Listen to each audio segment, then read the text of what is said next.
بسم اللہ الرحمن الرحیم۔ السلام علیکم۔ ایک مرتبہ ایک دہی بیچنے والی عورت سر پر دہی کی ٹیلیاں لے کر حضرت بو علی شاہ قلندر رحمۃ اللہ علیہ کے پاس سے گزر رہی تھی۔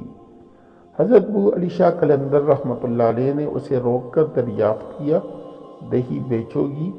عورت نے ٹھہر کر جواب دیا، دہی بیچنے کے لیے ہی تو بوجھ اٹھائے پھر رہی ہوں۔ میاں جی، دہی قیمتی ہے، تم اسے خرید بھی پاؤ گے؟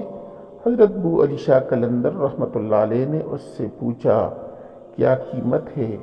عورت نے مسکرا کر کہا، سونے کا ایک سکہ۔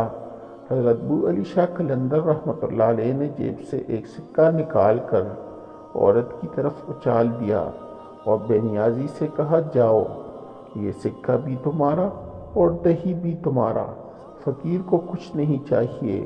عورت نے انہیں حیرت اور تعجب کی نظر سے دیکھا، سکہ اس کے ہاتھوں میں تھا اور وہ چلی گئی۔ جاتے ہوئے وہ عورت ان کی طرف مڑ مڑ کر دیکھ رہی تھی اور اس کے بعد وہ چلی گئی۔ وہ عورت 4 روز بعد پھرتی ہوئی جھجکتے جھجکتے پہنچی۔ حضرت بو علی شاہ قلندر رحمۃ اللہ علیہ نے اسے دوبارہ ایک سکہ دے دیا اور پھر اس سے وہی کلام کیا کہ فقیر کو کسی چیز کی ضرورت نہیں۔ اس کے بعد اس عورت کا یہ معمول ہو گیا کہ وہ آتی اور سکہ لے کر واپس چلی جاتی۔ ایک دن وہ عورت گھر پہنچ کر اپنے شوہر سے ان کی تعریف کراتی جا رہی تھی۔ وہ عورت بے اولاد بھی تھی تو ایک دن ان کی تعریفیں کر رہی تھی۔ اس کے شوہر نے کہا، تو اتنی میاں جی کی تعریف کرتی ہے اور سکہ بھی لے کر آتی ہے تو ان سے ایک بیٹا بھی مانگ لے، وہ اللہ کے بہت ہی نیک بندے معلوم ہوتے ہیں، کیونکہ نہ تو ان سے ایک بیٹا بھی مانگ لے، اگر انہوں نے دعا کر دی تو یقیناً ہم جو بے اولاد ہیں صاحب اولاد ہو جائیں گے۔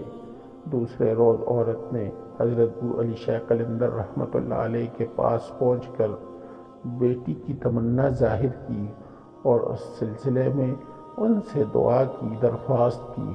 حضرت بو علی شاہ قلندر رحمۃ اللہ علیہ نے اس سے کہا، جاؤ اپنے محلے میں اعلان کر دو کہ جس کے ہاں اولاد نہیں ہوتی وہ یہاں آئے، ہم ان کے لیے دعا کریں گے کہ اللہ تعالیٰ انہیں نیک اور صالح اولاد عطا فرمائے۔ عورت واپس چلی گئی۔ اس نے گاؤں میں جا کر اعلان کروا دیا۔ تیسرے روز وہ سبھی عورتوں کو لے کر حضرت بو علی شاہ قلندر رحمۃ اللہ علیہ کے پاس پہنچی۔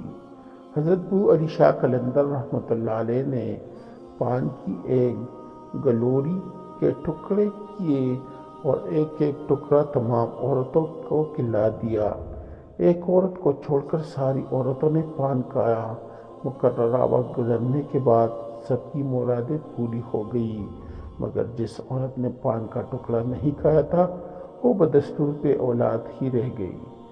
اولاد حاصل کرنے والی عورتوں نے عقیدت کے طور پر دہی کی ایک ایک ٹلیا حضرت بو علی شاہ قلندر رحمۃ اللہ علیہ کی خدمت میں حاضر کی۔ حضرت بو علی شاہ قلندر رحمۃ اللہ علیہ نے ان کی نذرانے کو قبول کر لیا۔ ان عورتوں میں وہ عورت بھی شامل تھی جس نے پان کا ٹکڑا نہیں کھایا تھا اور جو اولاد سے محروم تھی۔ وہ بہت غمگین اور پریشان کھڑی تھی۔ حضرت بو علی شاہ قلندر رحمۃ اللہ علیہ نے اس سے پوچھا، تم غمگین کیوں ہو؟ اس نے سارا ماجرا کہہ کر سنایا۔ کہنے لگی، آپ کا دیا ہوا پان منہ میں رکھنے کی بجائے میں ایک پتھر کے نیچے رکھ کر آ گئی تھی۔ حضرت بو علی شاہ قلندر رحمۃ اللہ علیہ نے اس سے فرمایا، اس میں غمگین ہونے کی کیا بات ہے، اللہ تعالیٰ تیری بھی مراد پوری کر دے گا۔ اس کے بعد ساری عورتیں چلی گئیں اور آپ کی زبان سے دعا نکلی تھی کہ اللہ تعالیٰ تیری بھی مراد پوری کر دے گا۔ اس کی برکت سے اللہ تعالیٰ نے اس عورت کو جو اولاد سے محروم رہ گئی تھی اسے بھی اولاد عطا فرما دی۔ معزز دوستو، اگر آپ لوگوں کو میری ویڈیو اچھی لگی ہو تو میرے چینل کو سبسکرائب کریں، اس ویڈیو کو لائک کریں اور دوستوں کے ساتھ شیئر کریں اور بیل کا آئیکن ضرور